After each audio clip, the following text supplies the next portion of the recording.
You've probably driven through Hillyard, taken a few glances, and said, I don't know if this is for me, but a brand new draft sub-area plan just landed, and it sketches out a future that looks nothing like this neighborhood's past or current situation.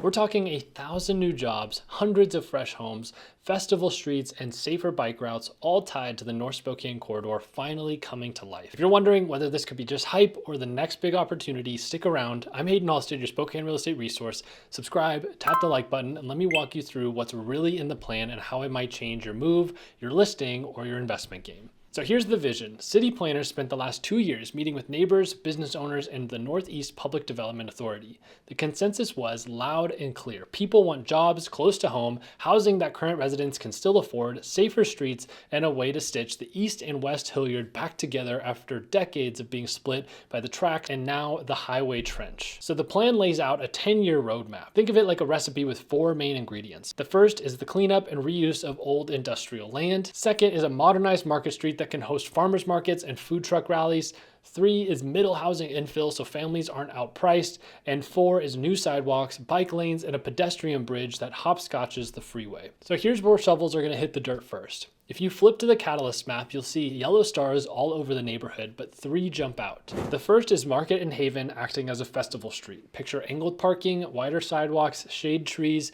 and pop-up vendor stalls every weekend. The city wants the construction drawings done as soon as the corridor ramps open, so timing can dovetail just off of this. Next would be the Esmeralda industrial site.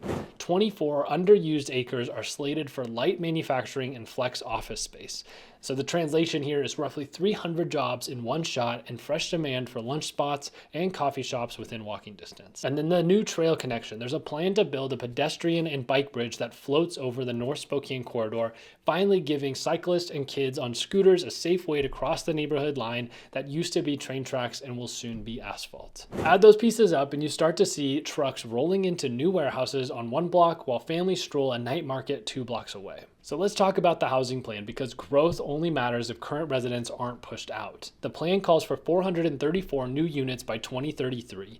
That breaks down into duplexes and triplexes on existing lots, apartments above future Market Street storefronts, and live-work townhomes tucked all around the rail spur warehouses. And in order to keep longtime renters from getting chased out, the draft backs up the build-out with an anti-displacement toolbox, down payment assistance for first-time buyers, a renter relief fund for sudden rent hikes, and resident preference rules so locals get first dibs on new below market units. City Council still has to fund those programs, but the blueprint is all there. So now transportation upgrades might be the least sexy part of the whole PDF, but they're the thing that changes daily life first. As the new North Spokane Corridor ramps open, freight traffic should shift off of neighborhood streets, letting Market and Wellesley calm down and get real bike lanes. Missing sidewalks will finally get poured, paid for by utility capacity fees and complete streets grants.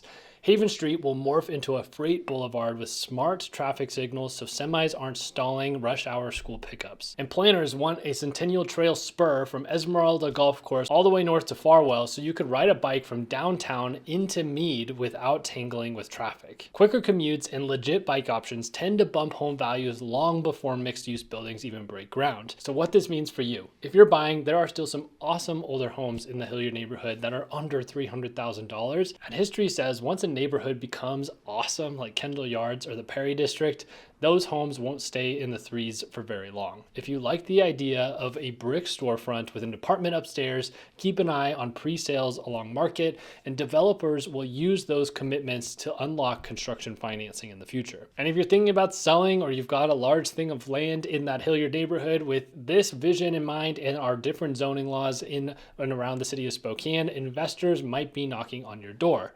And speaking of investors, the sweet spot is underutilized industrial parcels near the rail spur. Zoning tweaks will let you mix a microbrewery or makerspace with light industrial bays. The Northeast PDA plans to roll out RFPs starting in 2026, so beat that timeline and you're going to control the comps. There's going to be a lot of people that worry about the gentrification of this neighborhood, and hopefully with a phased 10-year timeline and funding tied to these highway milestones, it's not going to be as big of an issue. People might be concerned that we're going to bring in too much business with this freight area and this industrial industrial area and it's going to ruin the vibe. But the whole point of the north-south corridor is to pull semis off of Market in the first place and allow it to be just more of a community feel. And then some people are not going to want to spend their tax dollars here, but infrastructure dollars are already earmarked, and the state's watching this plan because it's tied to the corridor they've spent billions of dollars on. So if the growth of the Hillyard neighborhood is something you're interested in, make sure to keep an eye on the city council agendas and look out for final adoption later this year. I would personally love to see Hillyard expand into this new hub and this new awesome hip neighborhood.